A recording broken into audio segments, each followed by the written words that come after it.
महेश कुमार वर्णवाल का यह बुक है, जिसका इसमें आपको मिलेगा पॉलिटी 21 नंबर जो चैप्टर है वह राजनीतिक व्यवस्था से है। और इस राजनीतिक व्यवस्था का पहला टॉपिक यानी पहला पार्ट है। 2-3 पार्ट करके इस चैप्टर का आएगा। थोड़ा लंबा चैप्टर है। महेश कुमार वर्णवाल जी का बुक है बिहार स्पेशल।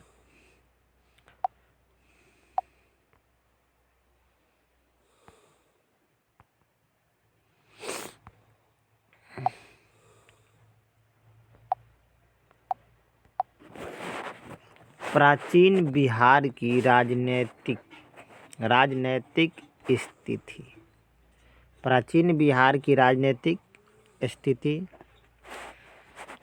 बिहार प्राचीन काल से ही एक सशक्त राजनीतिक एवं प्रशासनिक इकाई का केंद्र अधीन रहा है। 6ठी शताब्दी ईसा पूर्व में संपूर्ण उत्तर भारत 6ठी शताब्दी के समय संपूर्ण उत्तर भारत राजनीतिक और प्रशासनिक दृष्टि से 16 बृहत इकाइयों में यूनिट में विभाजित था, जिसे महाजन पद कहा जाता था। इन महाजन पदों में 16 महाजन पदों में 3 महाजन पद बिहार में ही हुआ करता था। वज्जी, मगध, अंग। साथ में जो काशी का पश्चिमी हिस्सा है वह वर्तमान बिहार के भौगोलिक स्थिति यानी सीमा के अंतर्गत ही आते थे।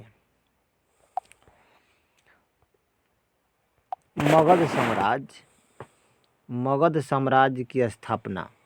बिहार की धरती पर मगध साम्राज्य की स्थापना एवं विविध राजवंशों के अंतर्गत बहुत सारे राजवंशों के अंतर्गत विस्तार ने बिहार को भारत के सबसे बड़े राजनीतिक केंद्र के रूप में स्थापित किया। सोचिए, कहने का मतलब क्या कहता है। जो मगध साम्राज्य की स्थापना होती है, अब मगध साम्राज्य पर एक वंश नहीं बहुत बड़े बड़े वंशों की स्थापना होती है।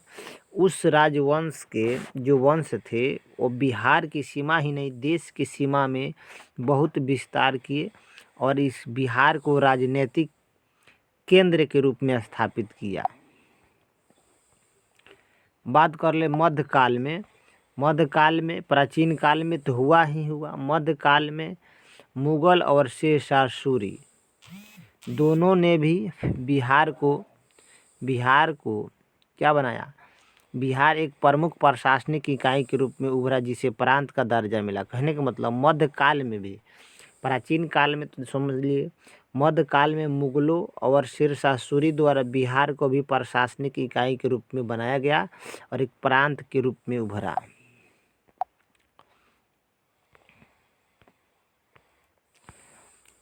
अब पढ़ेंगे वर्तमान बिहार राज्य का पुनर्गठन।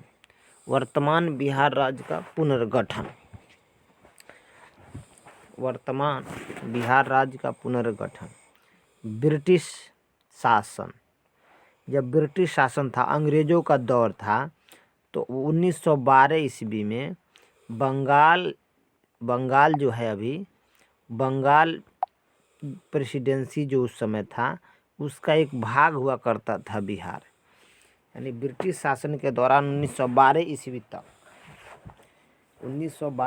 तक बिहार जो है बंगाल प्रेसिडेंसी का भाग हुआ करता था।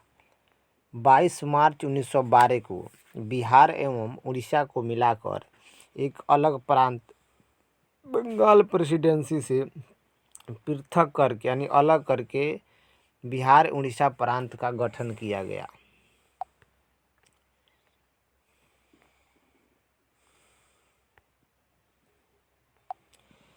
और 1 अप्रैल 1936 ईस्वी तक बिहार उड़ीसा साथ था।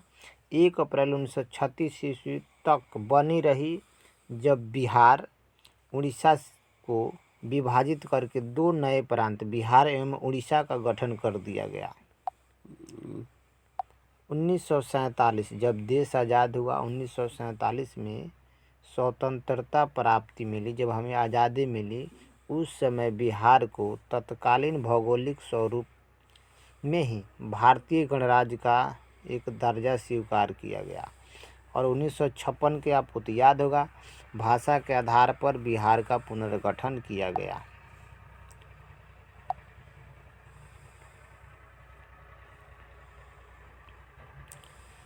जिसे राज्य पुनर्गठन आयोग की अनुशंसा पर बिहार के तत्कालीन मानभूम जिले को, अब देखिए, राज्य पुनर्गठन आयोग की अनुशंसा पर बिहार का एक जिला है तत्कालीन मानभूम जिले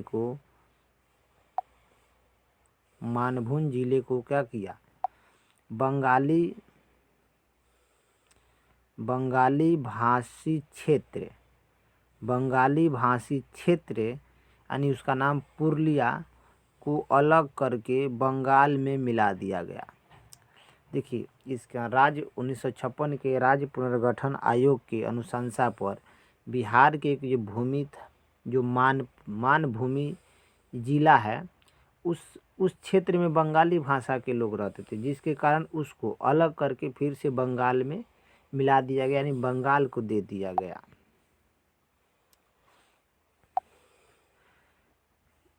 यह इसलिए बंगाल को दिया गया कि उस समय भाषा के आधार पर राज्यों का गठन हो रहा था।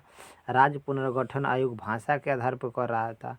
तो जो बिहार में मानभूमि जिला पड़ता था, जो बिहार में मानभूमि जिला था, मानभूम,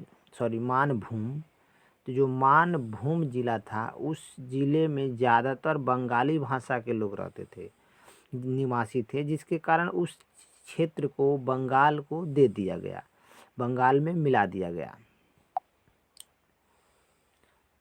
बिहार की राजनीतिक सीमाओं का सबसे अंतिम निर्धारण पुनर्गठन, माने बिहार की राजनीतिक सीमाओं का सबसे अंतिम निर्धारण एवं पुनर्गठन 15 नवंबर 2000 को हुआ।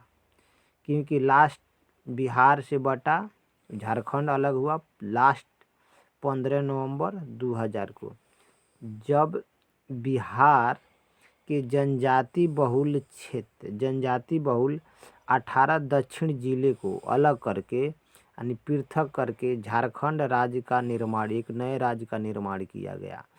समझिएगा, बिहार की राजनीतिक सीमा का लास्ट मतलब अंतिम निर्धारण कब के, जब झारखंड बिहार से अलग हुआ। कब? 15 नवंबर 2000 को बिहार झारखंड से अलग हुआ। तो जब 15 नवंबर 2000 को झारखंड नया राज्य बना, तो बिहार के 47% हिस्सा को झारखंड में चला गया। जबकि अगर बात किया जाए तो दक्षिण बिहार के 18 जिला, जो दक्षिण बिहार उसके 18 जिलों को काट कर झारखंड राज्य का निर्माण किया गया।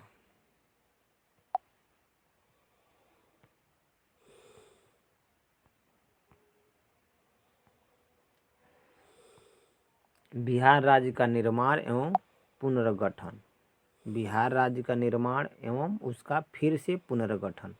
तो प्राचीन काल में देखेंगे इसका कैसे बटा, मध्यकाल में कैसे, और आधुनिक काल में।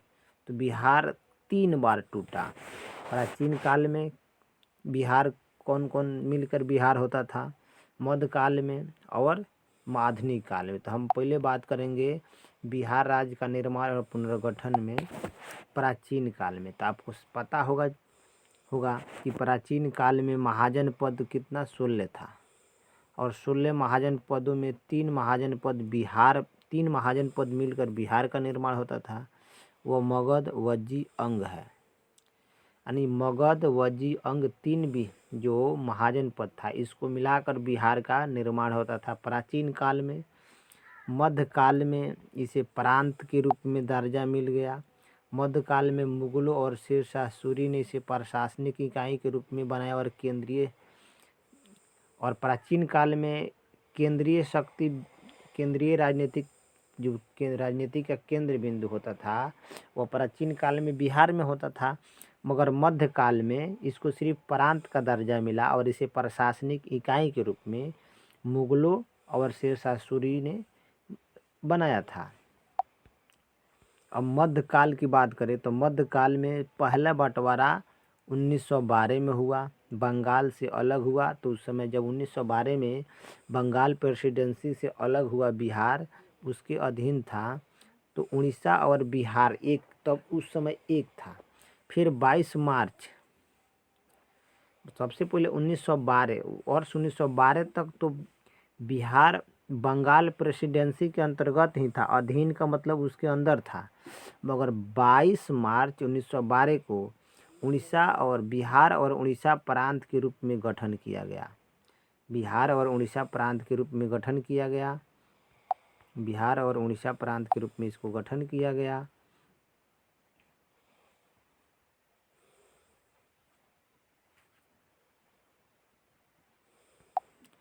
और लास्ट 1 अप्रैल 1936 फिर बिहार से उड़ीसा को अलग करके, उड़ीसा को अलग 1 अप्रैल 1936 को, और बिहार को अलग एक राज्य बनाया गया। लास्टली 1947 का जब टाइम आया तो बिहार को भारत स्वतंत्र भारत का एक राज्य के रूप में गठित किया गया। और जब 1947 के बाद 1956 का जो समय था, उस समय भाषा के आधार पर राज्य पुनर्गठन आयोग ने बिहार के कुछ हिस्से को बंगाली भाषी क्षेत्र यानी बंगला किसको बंगाल को स्थापित कर दिया, यानी क्या किया, स्थानांतरित कर दिया। उन्हें समझिएगा 1956 में राज्य पुनर्गठन के आयोग से जो बंगाली भाषा के यानी बंगाली भाषा या भाषी के जो एरिया बिहार में पड़ता था उसे काट कर बंगाल में मतलब बंगाल को दे दिया गया, स्थानांतरित कर दिया गया। लास्टली 15 नवंबर 2000 को बिहार यानी बिहार जो है, बिहार को किससे, बिहार से झारखंड को बिहार से नहीं, बिहार के 18 जिले यानी 18 जिले को दक्षिण बिहार के दक्षिण 18 जिले को काट कर बिहार राज्य का वर्तमान स्वरूप अस्तित्व में आया। अब समझिए ये क्या कह रहा है। लास्टली 15 नवंबर 2000 को बिहार से झारखंड अलग हुआ, और बिहार से झारखंड अलग हुआ 15 नवंबर 2000 को। तो बिहार के 18 जिले काट कर झारखंड राज्य का निर्माण किया गया। अगर परसेंटेज में पूछे तो 47% ज़मीन, मतलब बिहार का 47% भाग झारखंड में चला गया। आधुनिक बिहार के एक बार और रिवाइज करा दें।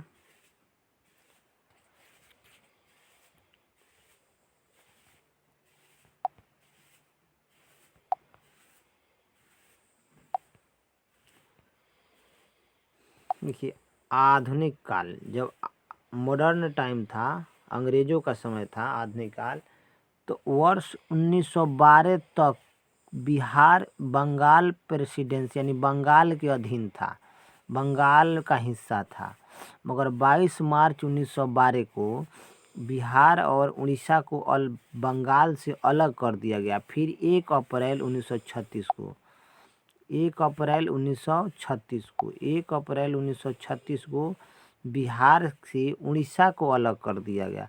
फिर 1947 को क्या हुआ, 1947 में बिहार को एक स्वतंत्र राष्ट्र के रूप में, स्वतंत्र राज्य के रूप में घोषित किया गया। 1947 में बिहार को एक स्वतंत्र राज्य बनाया गया। फिर राज्य पुनर्गठन आयोग यानी भाषा के आधार पर कुछ बंगाली क्षेत्र जो बंगाली भाषा बोलते थे वो बिहार के एरिया में थे, बिहार के क्षेत्र में, उन क्षेत्रों को मतलब बंगाल को दे दिया गया। जो बंगाली भाषा का क्षेत्र था उन क्षेत्रों को 1956 था वर्ष, 1956 का वर्ष था।